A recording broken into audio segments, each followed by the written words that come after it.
Hello. Today I'm going to be talking about some concepts from Chapter 8 of Maxfield and Babbie.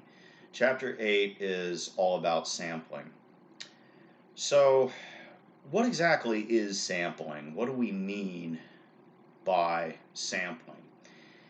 In the most basic terms and most basic definitions, sampling is selecting units to be in our study. I use the term units here because we could be studying people, organizations, agency records, we could be doing content analysis, and so on. And sampling applies to how we would select all of those things to be in our study. Let's just say, for the purpose of discussion, that we're selecting students. Let's pretend that the university has asked us to study student opinions on the university's response to COVID-19. It's not possible to reach out to every single student and get an opinion from every single student. So instead, we select a sample of students and we interview them or we survey them and we get their opinions and we use their opinions to generalize to the larger university population. So there are two families of sampling techniques. There are probability sampling techniques and non-probability sampling techniques. And we use them under different contexts. So probability sampling is used when we have a sampling frame to draw units from. And it's also used if our goal is to generalize the findings of our sample to some larger population.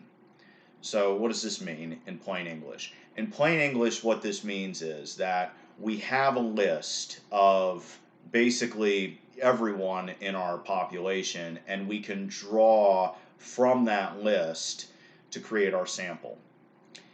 And ultimately, let's say our goal is we want to know all students' opinions about the university response to COVID-19. Now, as I mentioned, it's not practical to talk to everyone. It's probably not even possible to talk to everyone. It would be too expensive and too time-consuming to go out and try and locate every single student and interview them and ask them their opinions and include that in our study.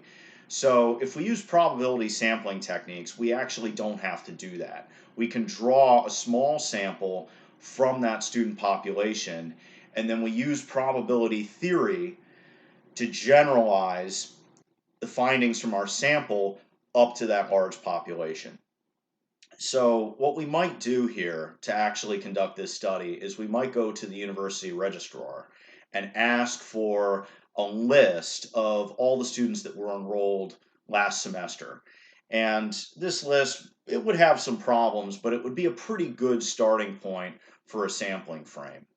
And then what we would do is we would draw a sample of students from that list, and we would use one of our probability sampling techniques. And if we do this all correctly, that's a big if, but if we do this correctly, we should be able to draw a sample and then generalize what those students tell us to speak for the university population at large, okay? But it's very easy to mess up this process, and mistakes are made all the time with respect to probability sampling. So for example, if our student population we know is 55% male, and I don't know this to be true, I'm just kind of pulling this number out of the air. But let's say our student population is 55% male, we want our sample to be roughly 55% male as well. Okay, we want our sample statistics to very closely resemble the statistics of the larger population.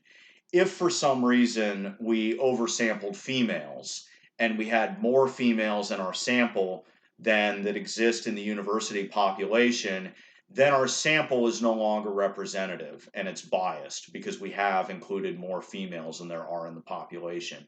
And this will interfere with our ability to make accurate predictions about the attitudes of the population.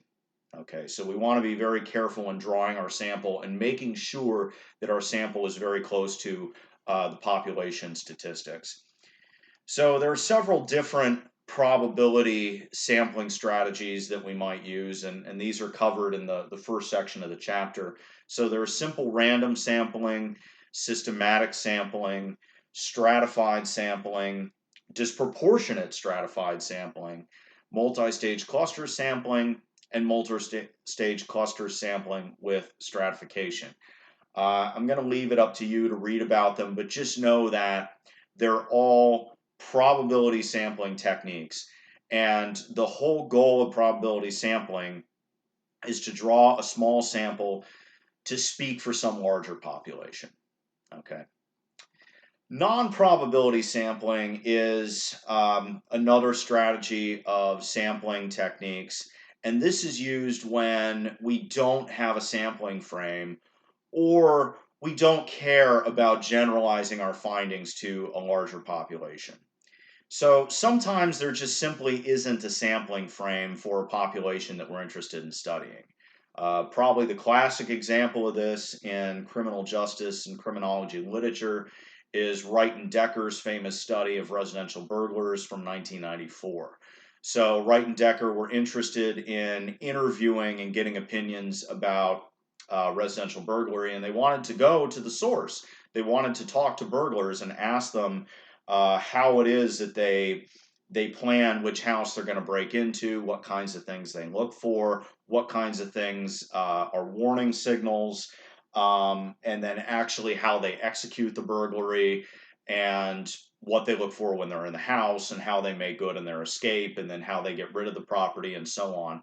Basically, everything a residential burglar might think about.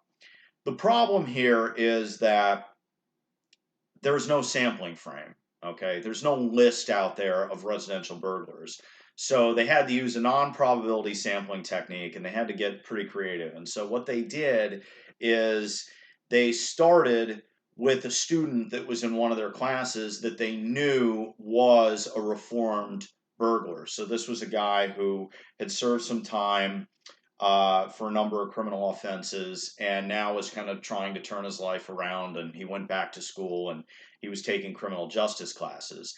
And so they reached out to him, and it turned out that he still lived in the same neighborhood that he lived when he was a burglar himself, and he still had friends that were active. And so they asked him if he would reach out to his friends that he knew that were active burglars and recruit them to come in for interviews. And then he was able to contact multiple people, and they came in, they were interviewed, and then the researchers told these interview subjects, hey, we'll pay you a finder's fee if you can bring in more people that you know that are residential burglars. And so they started with this, basically this one student in their class, and by the end, I think they had over 100 people that they interviewed for their study. And so this is called a snowball sampling technique, and it's a non-probability technique, but it allowed them to gain access to this population that there's not a sampling frame for. So, really interesting study. It's not going to be generalizable in any way because basically they're just drawing a sample of burglars that this one guy knew, but they were still able to get some very interesting information. And you really kind of have to ask yourself, how else could they have done a study like this? Because there really is no sampling frame to start from. Non-probability techniques are also good in qualitative studies where the researcher's goal is to collect rich and detailed information from the subjects. But again, they're not really interested in generalizing to a larger population. So we might think of a single agency case study here. Maybe we're interested in knowing how Orlando Police Department does community policing. Okay, so we might choose Orlando Police Department out of convenience because they're local. We know they do community oriented policing, and maybe we would go in and interview the officers and command staff there. We might do some ride-alongs and ethnographic observation and get very detailed descriptions about what they do. Again, we don't really care about generalizing the findings to a larger population. You can't do that with just one agency. But we're getting instead these very detailed and rich and context-specific descriptions of how community policing is done in Orlando. So it could still end up being a very interesting study, even though it's not generalizable. So our non-probability sampling techniques include purposive or judgment sampling, quota sampling, reliance on available subject sampling, and snowball sampling. I'll leave it up to you to read about them. Maxfield and Babbie go in depth about all of these, and they are in the latter half of Chapter 8. Basically, to recap, sampling is when we select units to be in our study. We can use either probability sampling or non-probability sampling. We use probability sampling when we have a sampling frame to start from and when our goal is to generalize from our sample to our population at large.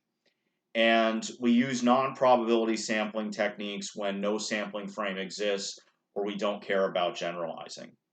So that wraps up for our discussion of sampling. If you have any questions about this, please feel free to send me an email and I would be happy to address them.